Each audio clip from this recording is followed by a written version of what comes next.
Bien, nos enfrentamos hoy al 24º encuentro con Lucas, el milagro sobre los demonios, el endemoniado de Gerasa, capítulo 8, versículos 26 al 39. Nos habíamos preguntado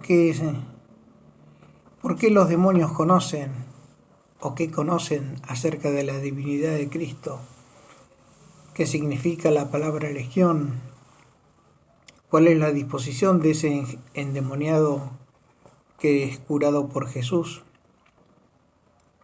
qué era la región de Gerasa, qué implica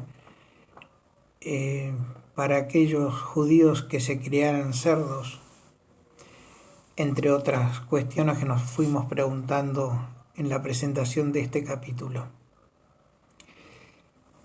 Lucas presenta este episodio encadenándolo con el milagro anterior acerca de la tempestad en el lago.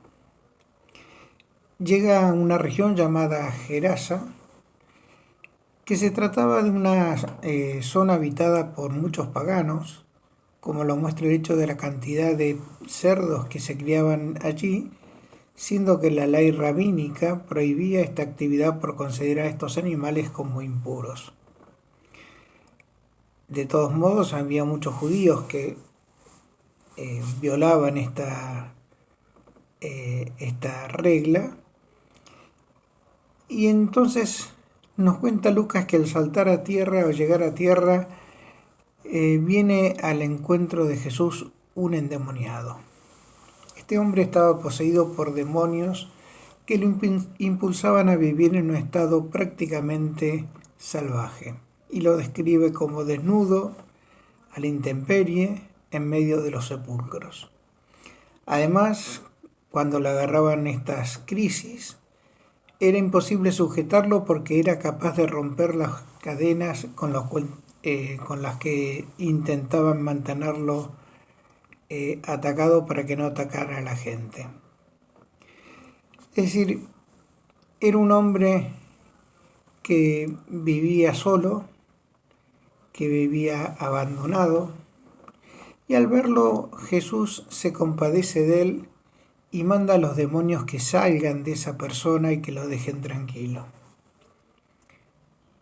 Lucas hace un relato muy rico de todo esto, y es probable que Jesús comenzara su exorcismo con la pregunta del nombre a este ser. ¿Cuál es tu nombre?, le pregunta. La pregunta no se la dirige al endemoniado de Gerasa, sino al demonio que habita en él. Y éste le responde y dialoga con Cristo. Esta pregunta obliga al demonio a ponerse en evidencia. De ahí que evita responder primero callando o desviándose hacia otros temas o mintiendo. Quizás haya alguna otra razón para esta pregunta, ligada a la divulgación de cierto pensamiento de aquellos tiempos, incluso entre los rabinos, así como de algunos gentiles que pensaban que al conocer el nombre de una persona se concedía un poder especial sobre esta persona.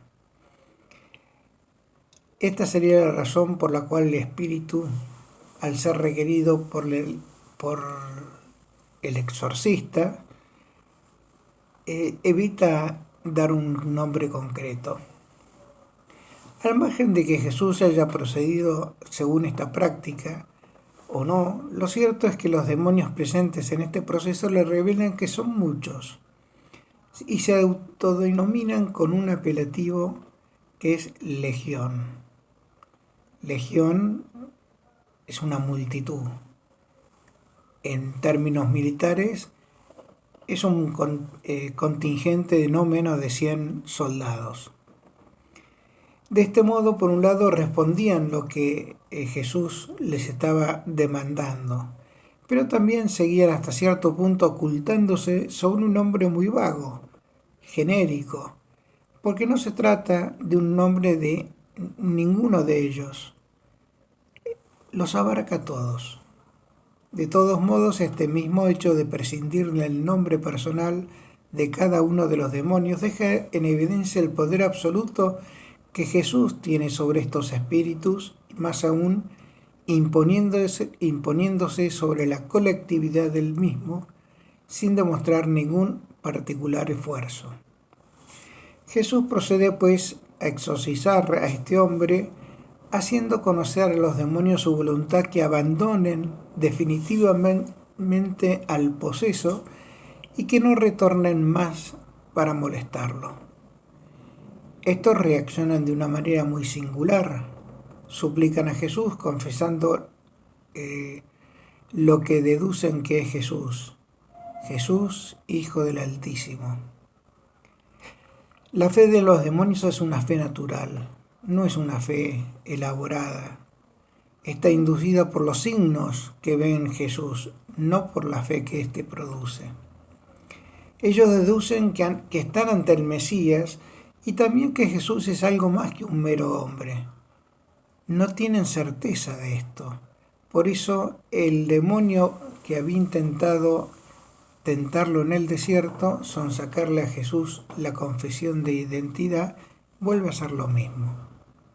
¿Qué tengo yo contigo? Esta frase que usan aquí los espíritus es una fórmula semejante a la que usa Jesús en Caná con su madre. ¿Qué hay entre tú y yo, mujer? Es decir, ¿qué tenemos que ver en este asunto? En este caso, debemos entenderlo como: ¿qué te hemos hecho a vos para que te metas con nosotros? Incluso más allá, para decirle: te suplico que no nos atormentes. Te suplico que no me atormentes.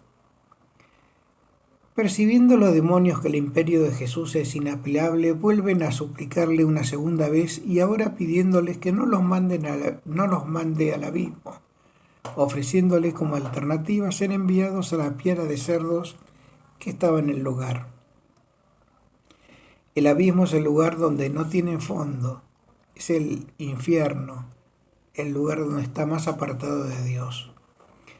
Y la actitud de estos espíritus se entiende a la luz de la tradición judía, según la cual, mientras dure este tiempo terreno, algunos demonios, aun estando condenados al infierno, también desempeñan una actividad en el mundo como tentadores, como atormentadores de los hombres. Aunque los sufrimientos de los demonios sean independientes del lugar en lo que lo sufran, su acción en este mundo le da una mayor libertad, por lo que hacen todo lo posible para tener un lugar donde habitar. En su defecto, en ciertos animales, en cosas, en lugares, y esto explica que intenten por todos los medios no ser expulsados de las moradas temporales.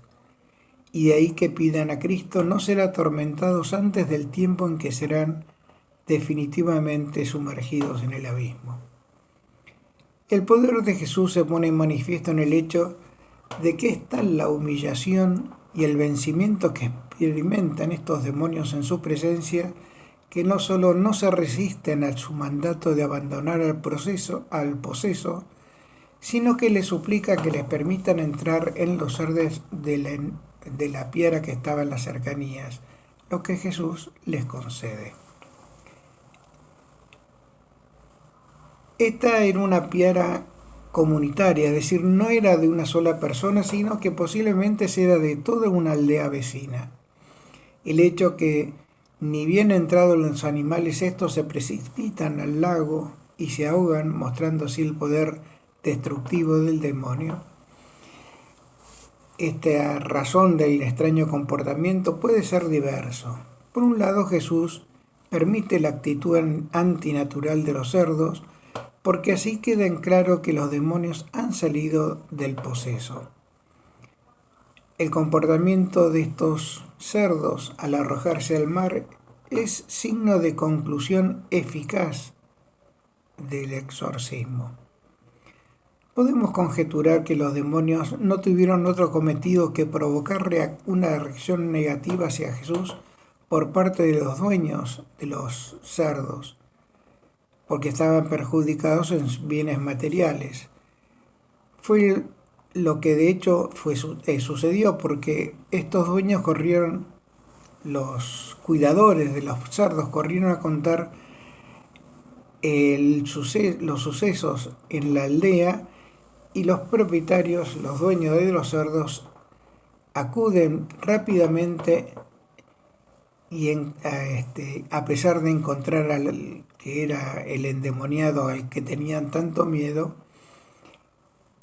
lo ven como un hombre pacífico y normal y se atemorizan de Jesús, no a causa de su dominio sobre los espíritus malignos, sino porque ese dominio traía aparejado perjuicios materiales para ellos. Y esta es la razón por la cual le piden que se vaya de ahí. Como en todos los tiempos, los hombres muchas veces prefieren una convivencia con el diablo que no cause agresiones al bolsillo, antes de la libertad de sus almas, al precio de las iras del diablo, de Satanás. Jesús, que no fuerza la voluntad de los hombres a aceptarlo y solo entra en los corazones de quienes lo acogen, aún a riesgo de perder fortuna, vida, los deja y vuelve a embarcarse y se vuelve a sacar Farnaún. El único que quiso permanecer con Jesús fue aquel que fue beneficiado con el exorcismo. Le pide al Señor que le permita irse con él, es decir, seguirlo con los demás discípulos. Pero Jesús los convirtió en cambio, fíjense qué interesante, en el primer misionero, el primero que envía a predicar las maravillas de Dios. Vete a los tuyos, cuéntale todo lo que Dios ha hecho contigo. Incluso a aquellos que no han querido recibirlo, Jesús continúa haciéndoles misericordia al enviarle apóstoles. Y el primer misionero cristiano fue el ex endemoniado, que poco antes corría desnudo, atemorizaba a cuantos pasaban cerca de él. Espero que esto les ayude también a meditar y profundizar en este pasaje tan rico y tan interesante. Un abrazo.